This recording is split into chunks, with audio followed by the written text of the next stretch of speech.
Good morning students, मैं कोमल यादव। आज का हमारा क्लास है साइबर सिक्योरिटी के ऊपर। तो चलो कंटिन्यू करते हैं आज की क्लास को साइबर सिक्योरिटी के ऊपर। जैसा कि आप सभी को ज्ञात है कि आप स्कूलिंग के टाइम पे ही आप साइबर शब्द से चित परिचित हैं। जैसे आप साइबर कैफ़े जाते थे, साइबर कैफ़े में आप क्या देखते थे प्रयास, जैसे ही आप साइबर कैफ़े में इंटर करते थे तो वहाँ पे कंप्यूटर की एक लाइन लगी होती थी। कंप्यूटर के साथ साथ क्या रहता था, उसमें कनेक्टिविटी रहती थी, हार्डवेयर रहता था, इंटरनेट कनेक्टिविटी भी आपने उसमें देखा होगा, क्योंकि आपने आप में से बहुत लोग ऐसे हैं जिन्होंने साइबर कैफ़े में जाके इंटरनेट का यूज़ किया है। तो इन सारी चीज़ों के बारे में आप चित परिचित हो कि साइबर होता क्या है। तो आज के टॉपिक में हम यही सारी चीज़ देखेंगे, साइबर सिक्योरिटी के बारे में। ये कब आया, इसके लिए क्या नीड पड़ी, और ये किन किन किन चीज़ों से आपको प्रोटेक्ट करता है। तो आज की हमारे सारे कंटेंट्स हैं कि कैटेगरीज ऑफ साइबर क्राइम है, आपके प्रिंसिपल है जो कंप्यूटर की सिक्योरिटी है, और अलग अलग प्रकार के जो अटैक होते हैं साइबर क्रिमिनल के थ्रू, उन सारी चीज़ों के बारे में आज हम अध्ययन करेंगे। आगे बढ़ते हैं। जैसे कि आप सभी को पता है साइबर क्राइम क्या होता है। इंटरनेट की दुनिया में आपके पास ये इनके दो पहलू होते हैं। या तो आप इंटरनेट के माध्यम से नए नए टेक्नोलॉजी के से जुड़े हो और अच्छे अच्छे नए नए इन्वेंट करते जा रहे हो। दूसरा से क्या रहता है कि कुछ क्रिमिनल्स होते हैं जो इंटरनेट का दुरुपयोग करके उनके माध्यम से वो क्या करता है, किसी की पर्सनल जानकारी या किसी के पर्सनल डेटा को वो क्या करता है, चोरी करता है। तो वो आ जाता है आपके साइबर क्राइम के अंतर्गत। इसी प्रकार हम यदि साइबर सिक्योरिटी लिए तो क्या होता है, cyber security refers to the technology and processes design to protect the computers network and data also. जो कि आपके अनऑथराइज्ड एक्सेस हैं, जो जैसे बहुत सारे ऐसे क्रिमिनल्स बैठे हैं जो घर में बैठ के या किसी कंपनी में बैठ के या किसी पर्टिकुलर जगह पे बैठ के वो हमारे सिस्टम में इंटरनेट के माध्यम से अटैक करते हैं। उन सारी चीज़ों से आपको जो सुरक्षा प्रदान करता है, जो सुरक्षा मुहैया कराता है, ये आपके साइबर सिक्योरिटी के अंतर्गत आता है। यह आपका मेजर इम्पोर्टेंट डिपेंड रहता है आपके नेटवर्क के ऊपर और आपके डाटा एंड एप्लीकेशन सिक्योरिटी के ऊपर। ठीक है, आज की क्लास में कंटिन्यू करते हैं और एक इजी वे पे मैं बताना चाहूँगा आपको कि साइबर सिक्योरिटी को हम कैसे और डिफाइन कर सकते हैं। तो आप ऐसा ले सकते हो, cyber security is the protection of internet connected system including क्या क्या, हार्डवेयर भी है आपका, सॉफ्टवेयर भी, और प्रोग्राम और data from cyber attack. Cyber attack किसके माध्यम से होता है, आपके जो साइबर क्रिमिनल होते हैं। आप आज के वर्तमान समय में आप साइबर क्राइम बहुत ज़्यादा ही आप इस वर्ड से आप चित परिचित होंगे। तो लेके चलते हैं साइबर सिक्योरिटी होता है क्या क्या है। साइबर सिक्योरिटी को हम दो भागों में विभक्त करते हैं, एक तो आपका है साइबर और दूसरा है सिक्योरिटी। साइबर से आप क्या समझते हैं, साइबर के अंदर आपका आ जाते हैं पूरे कंप्यूटर सिस्टम्स आ जाते हैं। कंप्यूटर सिस्टम में क्या आएंगे, उसके अंदर क्या रहता है आपका कंप्यूटर सिस्टम में, सॉफ्टवेयर रहता है, हार्डवेयर रहता है। हार्डवेयर जैसे कि आप कीबोर्ड माउस और उनके जितने हार्डवेयर वाले पार्ट्स रहते हैं वो सारी चीज़ें आपकी आ जाती हैं कंप्यूटर सिस्टम में। नेटवर्क जैसे वो लैन से कनेक्टेड है तो वो केबल के माध्यम से आपके इथरनेट केबल के माध्यम से कनेक्ट होगा, फाइबर केबल के माध्यम से कनेक्ट होगा, तो वो एक नेटवर्क रहता है जिससे उसे इंटरनेट की सुविधा मिलती है। तीसरा चीज़ लेते हैं प्रोग्राम और डेटा। प्रोग्राम और डेटा में इसमें आपके एप्लीकेशन प्रोग्राम्स आ जाते हैं, जो अपने कंप्यूटर में एप्लीकेशन सॉफ्टवेयर इंस्टॉल किए हैं, ये सारी चीज़ें उनके अंतर्गत आएगी। डेटा में आपके पर्सनल फाइल्स रहते हैं, आपके फ़ोटोज़ रहते हैं, वीडियोज़ रहते हैं, ये सारी चीज़ें आपकी आ जाती है साइबर के अंतर्गत। तो साइबर को हम मुख्यतः तीन चीज़ों में विभक्त किए। अब आते हैं दूसरे इसके महत्वपूर्ण भाग में, सिक्योरिटी। सिक्योरिटी होता क्या है, इन तीनों चीज़ों से जो आपको सिक्योर प्रोवाइड करता है, आपको सिक्योरिटी प्रोवाइड करता है, वो आता है आपके सिक्योरिटी में। आपके सिस्टम को सिक्योर करे, नेटवर्क को सिक्योर करे, और आपकी जितनी भी पर्सनल फाइल्स हैं, डेटास हैं, उन सारी चीज़ों को भी सिक्योर करने का काम होता है आपका साइबर सिक्योरिटी का। अब आते हैं साइबर क्राइम की कितनी कैटेगरीज हैं। तो हम इसे मुख्यतः दो भागों में विभक्त करते हैं। सबसे पहला ये तो होता है कि आपका क्या होता है, कंप्यूटर एज अ टारगेट। सबसे पहले आप क्या लोगे, कंप्यूटर को एज अ टारगेट लोगे, using a computer to attack other computers. Example के लिए आप हैकिंग ले सकते हो, वॉर्म्स अटैक्स ले सकते हो, वायरस ले सकते हो, डीओएस अटैक्स ले सकते हो, डिनियल ऑफ सर्विसेज। मतलब आप किसी के काम करने के तरीके को आप चेंज कर दो, उनमें इंटरप्ट ला दो, उनके काम करने के तरीक़ों को आप वहाँ पे जाके इंटरप्शन ला दो, ये आपका आता है डीओएस के अंतर्गत। दूसरा आप कैटेगराइज करोगे the computer as a weapon. आप कंप्यूटर को एक तरह से हथियार के रूप में यूज़ करोगे, using a computer to commit real world crime. जैसे ये हो गया आपका फ्रॉड हो जाता है, जैसे कि क्रेडिट कार्ड फ्रॉड हो गया, डेबिट कार्ड से आपको पैसा चोरी करना, ये सारी चीज़ें आपकी आ जाती है the computer as a weapon. अब आते हैं principle of computer security. Computer में सिक्योरिटी कैसे प्रोवाइड होता है, तो इसमें आप ध्यान दीजिए। इससे पहले हमने जो क्लास ली थी उसके बारे में, बेसिक्स ऑफ कंप्यूटर फंडामेंटल्स के बारे में लिए थे, उसमें हमने ये सिक्योरिटी बताया था कि आपके कंप्यूटर्स के जो लेयर होते हैं, एप्लीकेशन लेयर होते हैं, मिडिल वेयर होते हैं, ऑपरेटिंग सिस्टम होते हैं, कर्नल होते हैं, और आपके हार्डवेयर होते हैं। तो जो हैकर होते हैं वो मुख्यतः आपके जो बीच नीचे के जितने भी 3 स्टेप हैं उन पे ज़्यादा वो उनका मेन फोकस रहता है कि उसके माध्यम से हम वो अटैक करें। तो hackers attacks at level below security parameters. तो इसमें क्या कर सकते हैं आप, ये जो तीनों आपके नीचे के जो तीनों लेयर हैं, आपके हार्डवेयर लेयर हैं, ऑपरेटिंग सिस्टम लेयर्स हैं, इन सारी चीज़ों को आपको मुख्यतः ज़्यादा ध्यान देना पड़ेगा कि इन चीज़ों में आप पूरी तरह से सिक्योर रहें। आगे देखते हैं कि इसमें हम कैसे सिक्योरिटी प्रोवाइड कर सकते हैं, कैसे उसमें सिक्योर का फंक्शन यूज़ कर सकते हैं। अब आते हैं types of cyber crime. Cyber crime के बहुत सारे प्रकार हैं, हैकिंग है, फिशिंग है, डिनियल ऑफ सर्विसेज हैं, स्पाईवेयर, मालवेयर, ये सारी चीज़ें आपके साइबर क्राइम्स के अंदर आते हैं। सबसे पहले आते हैं हैकिंग। आप हैकिंग शब्द से भली भांति परिचित हैं। हैकिंग आजकल जनरल हर जगह ये सारी चीज़ें यूज़ होती हैं। हैकिंग क्या होता है? Hacking in simple terms means illegal instruction into a computer system and और नेटवर्क। ये आप क्रैकिंग गवर्नमेंट वेबसाइट को जैसे क्रैक कर दिए, हम किसी पेमेंट मोड है, हम किसी कंपनी को हम पेमेंट प्रोवाइड कर रहे हैं या किसी चीज़ को हम ऑनलाइन सर्विस दे रहे हैं, तो इन सारी चीज़ों के बीच में जो आपको इंटरप्ट करता है उसको हैक करके वो सारे डेटा एक्सेस कर ले रहा है, आपकी पर्सनल प्रोफाइल में घुस के आपके अकाउंट्स के जो आपके अमाउंट है उन्हें डिडक्ट कर ले रहा है। ये सारी चीज़ें आती हैं हैकिंग। मतलब आप पूरी तरह से हैक हो चुके हो, आपके पासवर्ड को उसने हैक कर लिया, आपने आपके पर्सनल जो एक्सेस जितने भी फोल्डर हैं उन सारी चीज़ों को हैक करके वो क्या करता है, अपना क्राइम को सफलतापूर्वक कंप्लीट करता है। तो ये आता है हैकिंग। हैकिंग के अंतर्गत हम और बहुत सारी चीज़ें पढ़ेंगे, जैसे फिशिंग। फिशिंग क्या होता है? एक फ्रॉड होता है, फ्रॉड टाइप का एक अटेम्प्ट होता है through the email ID. Email ID के माध्यम से ये क्या करता है, आपके पर्सनल इन्फॉर्मेशन को चोरी करता है। इसे हम आगे एक ग्राफ के माध्यम से आपको विस्तृत पे बताएंगे। इसमें क्या होता है, जो आपके सेंसिटिव इन्फॉर्मेशन होते हैं जैसे कि आपके यूज़र नेम हो गए, पासवर्ड हो गए, क्रेडिट कार्ड के सारे डिटेल्स हो गए, और यहाँ तक कि जितने भी आपके पर्सनल फाइल्स हैं, फ़ोटोज़ हैं, ऑडियोज़ हैं, वीडियोज़ हैं, जितने भी हैं, इन सारे चीज़ों को वो ईमेल के माध्यम से, इलेक्ट्रॉनिक कम्युनिकेशन के माध्यम से वो क्या करता है, अटैक करता है, उसका स्टीलिंग करता है, चोरी करता है।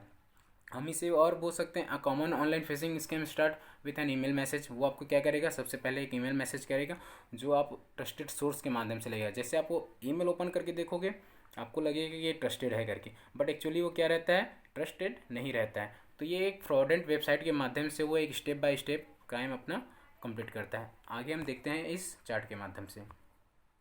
जो आपका फ्रॉडर रहेगा वो क्या करेगा, एक फेक साइट बनाएगा। साइट में क्या करेंगे, वो सारी चीज़ें, बहुत सारे आपके लिंक पेस्ट करेंगे, बहुत सारे आपको इंटरेस्टिंग ऐसे टॉपिक्स डालेंगे कि आपको उस पर इंटरेस्ट आएगा। उसके बाद क्या करता है, विक्टिम्स जो रहते हैं वो क्या करता है, click on the link email believing in the legitimate. मतलब वो उसमें भरोसा करके उस लिंक पे जैसे क्लिक करता है दे इंटर अपने। और जैसे हम आज के टाइम पे ही देखते हैं कि कोई बहुत ऐसे आपको बहुत सारे ऐसे मेल आते होंगे जिसमें बहुत सारा आप इतने पैसे जीत गए, आपके अकाउंट में इतना पैसा आ रहा है, ऐसे बहुत लालच भरे आपके पास ऐसे प्रावधान आते हैं जिसमें हम क्या करते हैं, उसमें लिंक पर क्लिक करके ऐसा होगा तो ऐसा मिल जाएगा। इन सारी चीज़ों जैसे ये भी फिशिंग उसी के अंदर आता था। जब आप इन सारी चीज़ों को पाने के लिए जैसे आप उसमें डाटा अपना फिल करते हैं, पर्सनल इन्फॉर्मेशन जैसे उसमें डालते हैं, तो उसमें क्या करता है, जो फ्रॉडर रहता है, जो फ्रॉड करने वाला रहता है, जो क्राइम करने वाला रहता है, वो पूरे डेटा को कंपाइल करता है, आपकी पर्सनल जानकारी चोरी करता है, और उसे वो क्या करता है, या तो खुद यूज़ करेगा क्राइम करने के लिए, या वो किसी दूसरे कंपनी को आपके पर्सनल इन्फॉर्मेशन क्या करता है, बेच देता है। तो ये होता है आपका फिशिंग के अंतर्गत। नेक्स्ट आते हैं डिनियल ऑफ सर्विस। डिनियल ऑफ सर्विस क्या होता है, ये एक नेटवर्क के माध्यम से होता है। इसमें क्रिमिनल नेटवर्क का यूज़ करके आपके बैंडविड्थ के साथ कनेक्ट होके आपके सर्वर पे अटैक करता है। तो ये single internet connection either software और flood a target with a fake request. ये आपको फेक रिक्वेस्ट के माध्यम से क्या करेगा, आपके एक सिंगल सर्वर पर वो अटैक करेगा और आपके पर्सनल फाइल्स या डेटा को वो चोरी कर सकता है। ये नेटवर्क के माध्यम से होता है। उसी तरह इसमें आप DDoS लोगे तो क्या करता है, मल्टीपल जो आपके होस्ट सर्वर्स रहते हैं उसे एक ही समय में नियमित रूप से और कंटिन्यूसली वो क्या कर सकता है, अटैक कर सकता है। तो ये सारे जितने भी हम प्रकार पढ़ रहे हैं ये सब क्या है, साइबर क्राइम के कैटेगरीज हैं कि किस किस माध्यम से आपको ये क्या कर सकता है, अटैक कर सकता है। ये आप देख सकते हो DDoS जो मल्टीपल सर्वर्स को कंटिन्यूसली और साइमल्टेनियसली एक ही जगह पे एक ही टाइम पे वो कैसे अटैक करता है। इस ग्राफ के माध्यम से, इस इमेज के माध्यम से आप देख सकते हो कि अटैकर कैसे मास्टर पे अटैक करता है, फिर वो स्लेव बनाता है, स्लेव के बाद वो सारी माध्यम से आपके विक्टिम के पास वो अटैक पावर पहुँच जाता है। नेक्स्ट करते हैं स्पैम ईमेल। इससे आप भली भांति परिचित होंगे। आप सभी में से आज एंड्रॉयड के ज़माने में सभी के पास ईमेल आईडी है, सभी ईमेल यूज़ करते हैं, उनसे आप कम्युनिकेट करते हैं अपने दोस्तों से, फैमिली से, अपने स्टाफ से। तो उसमें आप स्पैम मेल देखते हैं, ये सभी से भली बातें थे, इसमें कुछ बताने की ज़रूरत नहीं है। जो आपको यूज़ वाले नहीं रहते हैं, जैसे एडवर्टाइजमेंट रहते हैं, और जो आपके से संबंधित ना रहे, आपसे संबंधित न रहे, ऐसे मेल जो आते हैं वो ऑलरेडी आपके जीमेल उसे पर्सनलाइज कर देता है कि ये स्पैम में जा सकता है, उनका कैटेगरी वो वहाँ पूर्व निर्धारित कर देता है। अर्थात जो आपसे संबंध ना हो उस मेल को वो क्या करता है, वो स्पैम में वो कन्वर्ट कर देता है। ठीक है, इसके अंतर्गत बहुत सारे ऐसे आते हैं। Spam is a serious security concern as it can be used to deliver Trojan और सेज वायरसेज, वॉर्म्स, स्पाईवेयर और टारगेट फिशिंग अटैक्स। मतलब स्पैम मेल के माध्यम से आपके सिस्टम में अटैक किया जा सकता है। इसमें वो बहुत सारे वायरस जैसे जिसके बारे में आगे पढ़ेंगे, ट्रोजन हो गया, वॉर्म्स हो गया, स्पाईवेयर हो गया, रैंसमवेयर हो गए, इन सारी चीज़ों को वो आपके सिस्टम में इंस्टॉल करके आपके सिस्टम को वो क्या कर सकता है, अटैक कर सकता है, उसे हैक कर सकता है। तो स्पैम मेल से भी आपको बचना है। आगे बढ़ते हैं मालवेयर। मालवेयर ये क्या होता है, एक मैलिशियस सॉफ्टवेयर होता है। उसके उदाहरण आपके सामने स्क्रीन पे हैं। एज अ वायरस होता है, वॉर्म्स होता है, ट्रोजन्स होता है, जो एक विशेष प्रकार से डिज़ाइन किया जाता है जो कि आपके पूरे सिस्टम को क्या कर सके, डैमेज कर सके, आपके मोबाइल डिवाइस को डिस्टर्ब कर सके, ये सारी चीज़ें। हैकर्स क्या होते हैं, वो मुख्यतः मालवेयर को यूज़ करते हैं। बहुत सारे कारण रहते हैं उनके पास। आपकी पर्सनल जानकारी को चोरी करना हो, आपके पासवर्ड को चोरी करना हो, पैसों का आदान प्रदान में डिस्ट्रप्शन लाना हो, आपके जो ऑनर्स हैं उनके पर्सनल डिवाइस को एक्सेस करना हो। बहुत सारे तरीके होते हैं, बहुत सारे सोच विचार रहते हैं हैकर्स के कि वो किन पर्पज़ से आपके सिस्टम को या आपके मोबाइल को वो हैक करना चाहें। वायरस, वायरस से आप भली भांति परिचित हैं। वायरस क्या होता है, एक ऐसा प्रोग्राम्स होता है जिसमें बहुत सारे कंप्यूटर में जो बहुत सारे फाइल्स रहते हैं और उसमें अंदर पर्सनल डेटास रहते हैं, और एक नेटवर्क के माध्यम से उसे क्या किया जाता है, चोरी किया जाता है। They usually affect the data on a computer और मोबाइल डिवाइस आइदर बाई अल्टरेटिंग और डिलीटिंग इट। वो क्या करता है वायरस, या तो उसे पूरी तरह से डिलीट कर देगा या उस फाइल को वो क्या कर देता है, पूरी तरह से करप्ट कर देता है। आप उस फाइल को यूज़ नहीं कर सकते। आपने अपने सिस्टम में देखा होगा या मोबाइल में देखा होगा, कुछ दिनों बाद क्या होता है, वो ओपन नहीं होता। हम उसे फिर से इंस्टॉल करना पड़ता है या उसे डिलीट करके फिर से उसे वापस अपने डिवाइस पे लाना रहता है। तो ये वायरस हैं। आगे बढ़ते हैं वॉर्म्स। वॉर्म्स भी वायरस के जैसा है, हम उसे ट्रीट कर सकते हैं। हॉस्ट टू अटैक देमसेल्फ, ये क्या करता है, खुद में इसकी काबिलियत रहती है कि वो डायरेक्ट ही अपने पे अटैक कर सकता है। ये क्या कर सकता है, themselves and do repeatedly they up available space on the computer memory. Computer की मेमोरी में ये क्या होता है, स्टोर रहता है। ट्रोजन, भली बात आप परिचित होंगे, नाम भी सुनोगे। ट्रोजन सबसे पावरफुल वायरस की गिनती और लिस्ट में आता है। Trojan is a type of malware that pretends to be something useful, helpful और fun which actually causing harm और स्टीलिंग डेटा। ये डेटा को चोरी करने के लिए या कुछ क्राइम को कंडक्ट करने के लिए बहुतायत मात्रा में बड़े बड़े हैकर्स के द्वारा उपयोग में किया जाता है। Trojans are often silently downloading other malware. Trojan के माध्यम से जैसे आप ट्रोजन उसमें आप अटैक करोगे, उसमें क्या है, आपका स्पाईवेयर, एडवेयर, रैंसमवेयर और ऐसे बहुत सारे ऐसे जितने भी वायरसेस हैं, जितने भी मालवेयर हैं, वो आपके सिस्टम में ऑलरेडी क्या होते हैं, इंस्टॉल होते जाते हैं। ट्रोजन और क्या कर सकता है, Trojan can infect you in place where you might not expected. आप जो सोचे नहीं रहोगे उन सारी चीज़ों में भी जाके वो अटैक करता है, वहाँ पे वो अपना क्राइम करता है। जैसे कि आपके ईमेल हो गए, डाउनलोड्स हो गए, मोर हो गए, आपके पर्सनल फाइल्स हो गए, इन सारी चीज़ों में भी जाके वो क्या करता है, अटैक करता है।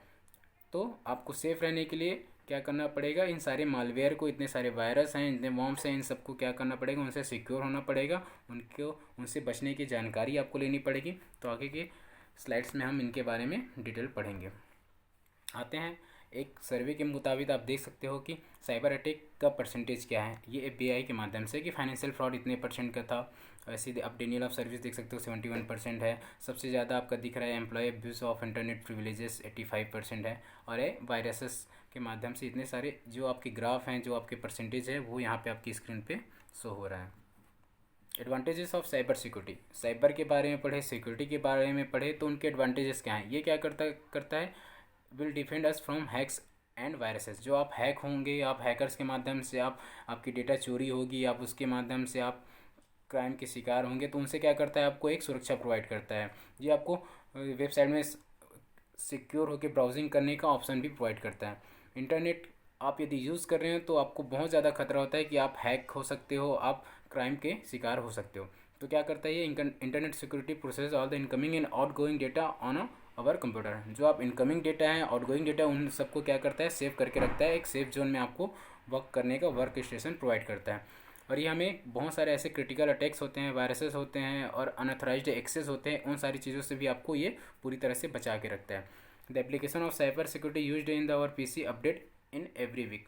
जैसे मोबाइल एंड्रॉइड फ़ोन में भी अपनी सिक्योरिटी को अपडेट करते रहते हैं, उससे क्या होता है जितने कुकीज़ होते हैं, जितने भी कैश डेटा होते हैं वो ऑटोमेटिक डिलीट होते रहते हैं। तो ऐसे ही आप अपने सिस्टम में सिक्योरिटी डेली अपडेट कीजिए, डेली नहीं कर सकते, हफ्ते में या मंथ में अपडेट कीजिए। उससे क्या रहेंगे जितने भी आपके वो हैं एप्लीकेशन है साइबर, जितने भी कुछ वायरस आ रहे हैं वो ऑटोमेटिक आपके सिस्टम से वो क्या करते जाएगा, उसे डिलीट करते जाएगा।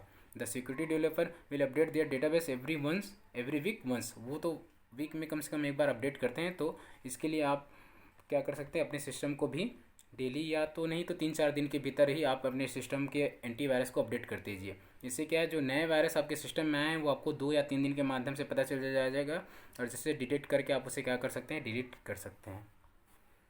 अब सेफ्टी टिप्स है साइबर क्राइम से बचने के लिए। आप एंटीवायरस यूज़ कीजिए अपने सिस्टम में, अपने मोबाइल में। जैसे आप एंटीवायरस यूज़ करेंगे और टाइम टाइम पे आप उस सारी चीज़ों को क्लियर कीजिए, डिलीट कीजिए, आप सुरक्षित रहेंगे।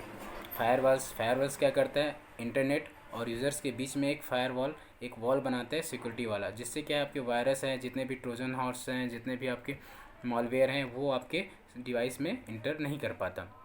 अननेसेसरी सॉफ्टवेयर को आप अनइंस्टॉल कर दीजिए जिनका आपको उपयोग नहीं है, ऐसे जो जेन्युइन नहीं है ऐसे सॉफ्टवेयर आपको यूज़ नहीं करना है। बैकअप लेके चलिए, इन फ्यूचर आपको यदि हैक के शिकार होते हैं या किसी भी डेटा का चोरी होता है या कोई भी डेटा करप्ट होता है तो उनसे आपको पूर्ण सुरक्षा प्राप्त रहेगा कि आपके पास बैकअप का ऑप्शन रहेगा।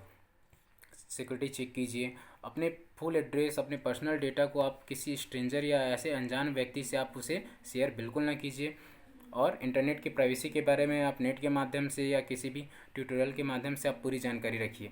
सबसे बहुतायत जानकारी ये है कि आप जब किसी भी टेक्नोलॉजी का उपयोग करते हो तो उनके बारे में पूरी जानकारी लीजिए कि उनके क्या सिक्योरिटी टिप्स हैं, उनके क्या प्राइवेसी ऐसे आपके प्राइवेसी जितने भी उनके तौर तरीके हैं उनको पहले जानिए, तभी आप उन टेक्नोलॉजी का अच्छे से यूज़ कीजिए। धन्यवाद।